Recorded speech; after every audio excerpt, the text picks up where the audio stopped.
गोवर्धन। प्रश्न संख्या 365।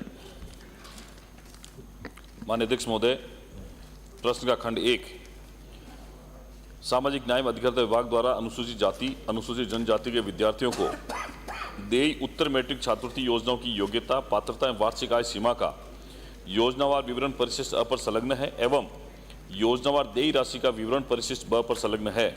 खंड 2 विभाग द्वारा संचालित अनुसूचित जाति एवं अनुसूचित जनजाति उत्तर मैट्रिक छात्रवृत्ति योजनाओं के अंतर्गत जनवरी 2019 से दिसंबर 2023 तक के छात्रवृत्ति वितरित विद्यार्थियों की संख्या एवं लंबित आवेदन पत्रों का वर्षवार विवरण परिशिष्ट स पर संलग्न है।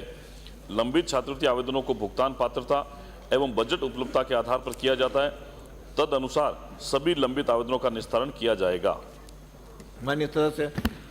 माननीय अध्यक्ष महोदय, मैं आपके माध्यम से माननीय मंत्री महोदय से पूछना चाहता हूं कि जो केंद्र सरकार और राज्य सरकार के द्वारा 60-40 के रेशियो में जो छात्रवृत्ति दी जाती है, क्या उन छात्रवृत्तियों को आप एक साथ करके छात्रवृत्ति देने का श्रम कर सकते हैं?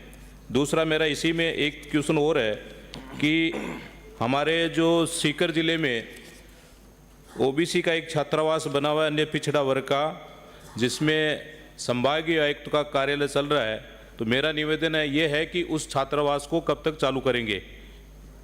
माननीय मंत्री जी। माननीय अध्यक्ष महोदय, बोध से आने वाले माननीय सदस्य ने 2 सवाल लगाए।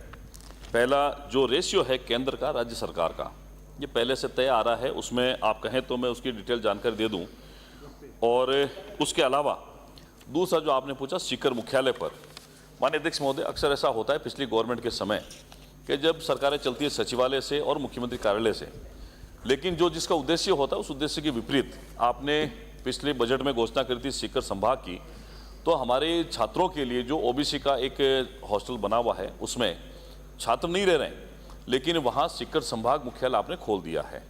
निश्चित ही माननीय सदस्य की जो भावना है उसके अनुसार आगे आने वाले समय में हम बैठकर बातचीत करेंगे इस संबंध में, और ये जो हॉस्टल जिस उद्देश्य के साथ बना हुआ है 2021-22 में, उसको जैसे ही हमारे संभाग मुख्यालय की बिल्डिंग बन जाएगी उसके बाद में छात्रावास में उसको परिवर्तन कर दिया जाएगा।